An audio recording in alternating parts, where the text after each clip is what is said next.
Hello everyone, today I'm going to be reading you The Story of Ferdinand by Munro and drawings by Robert Lawson. I hope you enjoy. Once upon a time in Spain, there was a little bull, and his name was Ferdinand. All the other little bulls he lived with would run and jump and butt their heads together.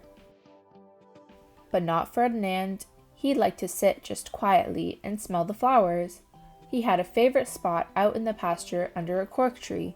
It was his favorite tree, and he would sit in its shade all day and smell the flowers. Sometimes his mother, who was a cow, would worry about him. She was afraid he would be lonesome all by himself. "Why don't you run and play with the other little bulls, and skip and butt your head?" she would say. But Ferdinand would shake his head. "I like it better here, where I can sit just quietly and smell the flowers." His mother saw that he was not lonesome, and because she was an understanding mother, even though she was a cow, she let him just sit there and be happy. As the years went by, Ferdinand grew and grew until he was very big and strong.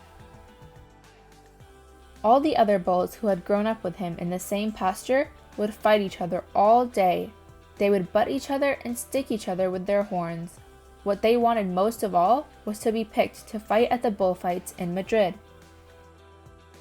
But not Ferdinand. He still liked to sit just quietly under the cork tree and smell the flowers.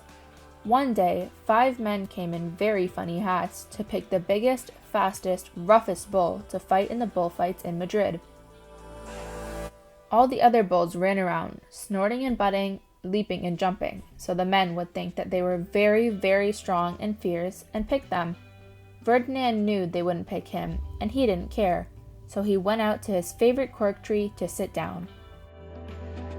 He didn't look where he was sitting, and instead of sitting on the nice, cool grass in the shade, he sat on a bumblebee. Well, if you were a bumblebee and a bull sat on you, what would you do? You would sting him, and that is just what this bee did to Ferdinand. Wow, did it hurt! Ferdinand jumped up with a snort. He ran around puffing and snorting, butting and pawing the ground as if he were crazy. The 5 men saw him, and they all shouted with joy. Here was the largest and fiercest bull of all, just the one for the bullfights in Madrid.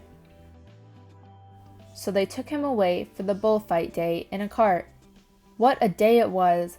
Flags were flying, bands were playing, and all the lovely ladies had flowers in their hair. They had a parade into the bull ring. First came the banderilleros with long sharp pins with ribbons on them to stick in the bull and make him mad. Next came the picadors, who rode skinny horses, and they had long spears to stick in the bull and make him madder. Then came the Matador, the proudest of all.